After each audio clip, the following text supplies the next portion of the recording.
ஐயா நீங்க 10 வருஷத்துக்கு முன்னாடி உங்களுக்கு மாடு பூட்டி அரைக்கிற செக் போட்டு கொடுத்தோம். அப்ப வந்து இயந்திரத்துல ஓடிட்டு இருந்த எண்ணெய்களை பூரா பயன்படுத்திருக்காங்க.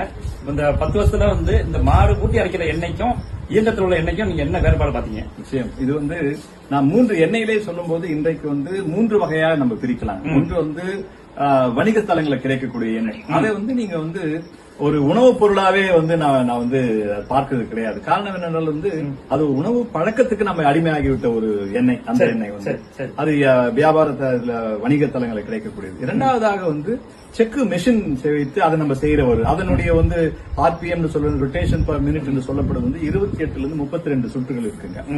பிறகு வந்து இந்த மாட்டு செக்குன்னு சொல்லும் பொழுது வந்து 1.5 ஆர்பிஎம் அல்லது 2 ஆர்பிஎம் சொல்லும் பொழுது அதனுடைய எல்லா விதமான விட்டமின் சத்துகள் அந்த நியூட்ரிஷன் கண்டென்ட் சொல்லப்படுகிற எல்லா பொருட்களும் தக்க வைத்து அதனுடைய உணவு செரிமானம் உணவனுடைய வந்து தரம் சுவை உயிரோட்டம் எல்லாமே இருக்கு அதுல வந்து.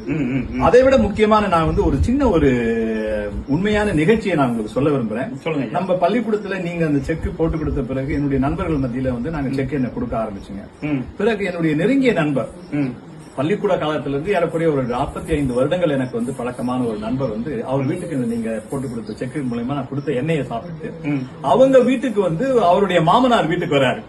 அவருடைய மாமனார் வீட்டுக்கு வந்து மாமனாருடைய வயது வந்து 65 70 வயது மாமனார் வீட்டுக்கு வந்து சாப்பிட்டுட்டு என்ன சொல்றாரு அவருடைய மகளுக்கு என்னம்மா இது நீ சமைக்கலையா நீ சாப்பாடுன்னு கேட்டிருக்காரு. அவர் சொல்லியிருக்காங்க என்னப்பா நான் தான்ப்பா சமைப்பேன் வேற யார் சமைப்பாங்க வீட்டுலன்னு சொல்லும் போது இல்லம்மா இது வந்து எனக்கு 50 வருடத்துக்கு முன்பு நான் வீட்டுல சாப்பிட்ட உணவு சுவை தெரியுது ஏதோ ஒரு மாற்றம் இருக்குதுன்னு சொல்றாரு. அப்ப அந்த இரவை எனக்கு கூப்பிட்டு அவங்க நண்பருடைய மனைவியும் அவரும் சொல்றாங்க இன்றைக்கு வந்து என்னுடைய தகப்பனாருக்கு 50 வருடத்துக்கு முன்பான சுவையின் நினைவூட்டுதல் வந்து இன்னைக்கு நடந்தது என்னுடைய உணவு பரிமாறல் இருந்து. இதனுடைய சிறப்பு இந்த ஒரு சிறு நிகழ்ச்சியே வந்து பெருமளவிற்கு வந்து விளக்கும் நான் நினைக்கிறேன். இது ஒரு உண்மையும் கூட.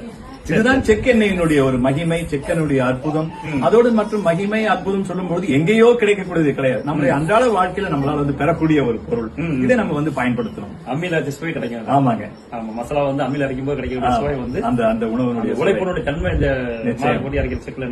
ஆமாங்க சரிங்க சரிங்க.